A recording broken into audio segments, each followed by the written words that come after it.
To Kill a Mockingbird is a novel written by Harper Lee and published in 1960. Set in the deep south of Alabama in the 1930s, the novel follows the life of a young girl, Scout Finch, as she grows up in a small town during a time of racial tension and social injustice. The novel is told from the perspective of Scout, who is the daughter of a well-respected lawyer, Atticus Finch. Atticus is a man of integrity and morality, who believes in standing up for what is right, regardless of the consequences. He is a single father who raises his two children, Scout and Jem, with love and affection, while also teaching them the importance of empathy and understanding. The novel begins with Scout, Jem, and their friend Dill becoming fascinated with their reclusive neighbor, Arthur Boo Radley. Boo has not been seen outside of his house in years, and the children create stories about him and his life. As the novel progresses, the children's curiosity about Boo turns into a desire to see him, and they make several attempts to get a glimpse of him. Meanwhile, Atticus has been appointed to defend Tom Robinson, a black man accused of raping a white woman. Atticus takes the case despite the fact that the town is against him, and he knows that he is putting himself and his family in danger by doing so. The trial of Tom Robinson becomes the central focus of the novel, and it highlights the deep racial prejudices and injustices that existed in the South during that time. The trial is a tense and emotional affair, with Atticus fighting to prove Tom's innocence, while the prosecution tries to prove his guilt. Despite the overwhelming evidence in favor of Tom, the all-white jury finds him guilty, and he is sentenced to death. Atticus's defense of Tom causes him to become a target of hatred and violence from the white community, who view his actions as a betrayal. Throughout the novel, Scout and Jem learn valuable lessons about prejudice, empathy, and understanding. They witness the ugliness of racism and hatred, but they also see the bravery and goodness in people like their father, who stand up for what is right, even when it is unpopular. The novel culminates with a dramatic scene in which Scout and Jem are attacked by Bob Ewell, the father of the woman who accused Tom Robinson of rape. Boo Radley comes to their rescue, and in doing so, he reveals himself to the children for the first time. Scout finally sees Boo as a real person, not just the monster she had imagined him to be. To Kill a Mockingbird is a powerful and poignant novel that explores the themes of racism, justice, and morality. Through the eyes of a child, the novel highlights the injustices and inequalities that existed in the South during the 1930s, while also showing the bravery and goodness that can exist in people, even in the face of hatred and prejudice. One of the central themes of the novel is the destructive nature of prejudice. The town of Macomb is deeply divided along racial lines, with the white community viewing the black community as inferior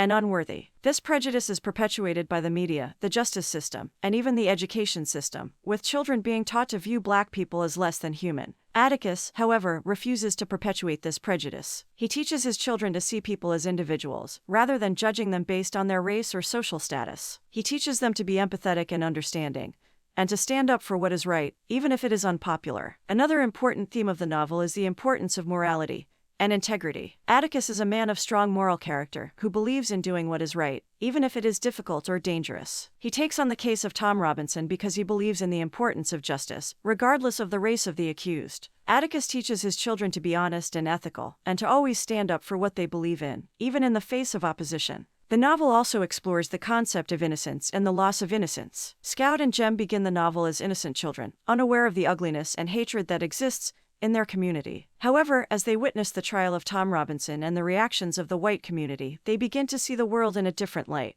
They learn about the injustices and prejudices that exist in society, and they begin to lose their innocence. The loss of innocence is also reflected in the character of Boo Radley. Boo is a reclusive figure who is shrouded in mystery, and the children's initial fascination with him is based on their imagination and curiosity. However, as the novel progresses, Boo becomes a symbol of goodness and innocence, and his heroic actions in saving Scout and Jem highlight the goodness that can exist in people, even in the face of a harsh and unjust world. To Kill a Mockingbird is also a novel about the importance of community and the power of empathy. The community of Macomb is deeply divided along racial lines, but there are also examples of kindness and compassion between individuals. For example, the black community shows their support for Atticus and Tom Robinson by bringing him food and showing up to the trial. Similarly, Scout's relationship with Miss Maudie, her neighbor and friend, shows the importance of empathy and understanding in building a strong community. Overall, To Kill a Mockingbird is a powerful and moving novel that explores the themes of racism, justice, morality, innocence, and empathy. Through the eyes of a child, the novel highlights the injustices and inequalities that existed in the South during the 1930s, while also showing the bravery and goodness that can exist in people, even in the face of hatred and prejudice. The novel is a testament to the power of empathy and understanding, and to the importance of standing up for what is right, even when it is unpopular. Is right. even if it is difficult or dangerous. He takes on the case of Tom Robinson because he believes in the importance of justice, regardless of the race of the accused. Atticus teaches his children to be honest and ethical, and to always stand up for what they believe in, even in the face of opposition.